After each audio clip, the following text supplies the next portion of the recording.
नमस्कार दोस्तों, आप सभी को रविदास जयंती की हार्दिक शुभकामनाएं। आज के इस वीडियो में हम बताने जा रहे हैं आपको रविदास जी के बारे में। दोस्तों, श्री संत गुरु रविदास जी 15वीं सदी के एक महान संत, दार्शनिक, कवि, समाज सुधारक और भगवान के अनुयायी थे। वो एक बहुत ही महान निर्गुण संप्रदाय के संत थे जिन्होंने उत्तर भारतीय भक्ति आंदोलन का नेतृत्व किया था।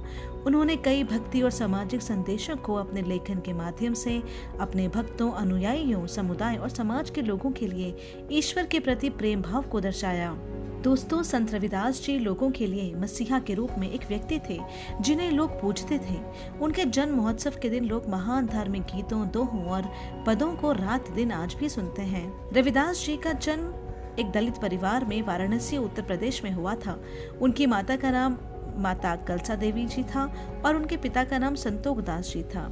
हालांकि उनका सही जन्म तिथि आज तक किसी को मालूम नहीं लग पाई है, परंतु अनुमान लगाया जाता है कि उनका जन्म 1376, 1377 और 1399 के बीच हुआ था।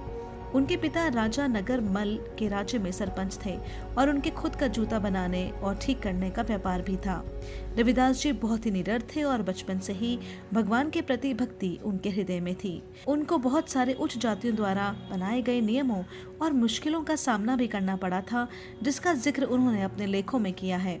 बचपन में रविदास जी अपने गुरु पंडित शारदानंद पाठशाला में पढ़ने के लिए गए, परंतु कुछ उच्च जाति के लोगों द्वारा उन्हें वहां पढ़ने के लिए मना किया गया।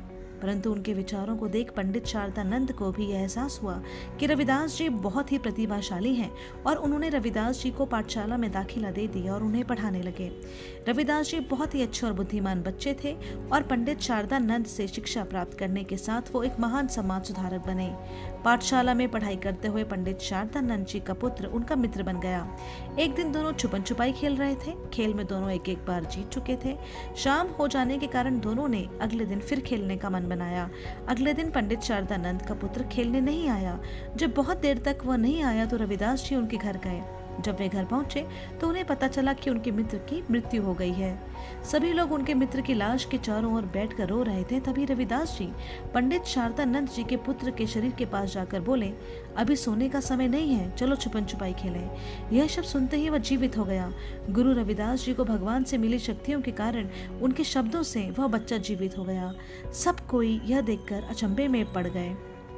भगवान के प्रति उनका घनिष्ठ प्रेम और भक्ति के कारण वो अपने पारिवारिक व्यापार और माता पिता से दूर हो रहे थे। यह देखकर उनके माता पिता ने उनका विवाह श्रीमती लोना देवी से करवा दिया और उनसे उनका एक पुत्र हुआ जिसका नाम विजय दास था। विवाह के बाद भी वो अपने परिवार के व्यापार में सही तरीके से ध्यान नहीं लगा पा रहे थे। यह देखकर उनके पिता ने एक दिन उन्हें घर से निकाल दिया, यह देखने के लिए कि कैसे गुरु रविदास जी अपने परिवार की मदद के अपने सामाजिक कार्यों को कर सकते हैं। इसके बाद वो अपने घर के पीछे रहने लगे और अपने सामाजिक कार्यों को करने लगे। संत गुरु रविदास जी ने बेगमपुर शहर का बीड़ा उठाया और लोगों को सही मार्ग दिखाया।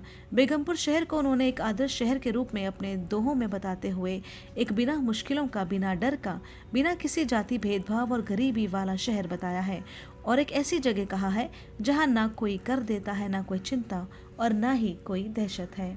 दोस्तों, संत गुरु रविदास जी को मीराबाई का आध्यात्मिक गुरु कहा जाता है। मीराबाई चित्तौड़ के राजा और राजस्थान के राजा की बेटी थी। वो गुरु रविदास जी के सुविचारों से बहुत ज़्यादा प्रभावित हुई थी और उन्होंने उनका सम्मान करते हुए कुछ पंक्ति भी लिखी थी।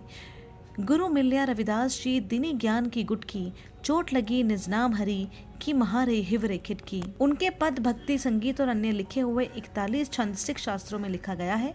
गुरु ग्रंथ साहिब जो 5वें सिख गुरु थे वे गुरु रविदास जी के अनुयायी थे और उन्हें इसी कारण रविदास सैया कहा जाता है और उनके द्वारा दी गई सिख को रविदास सिसा पंथ कहा जाता है। यदि आपको ये वीडियो पसंद आया तो इसको आगे जरूर शेयर करिएगा। नमस्कार।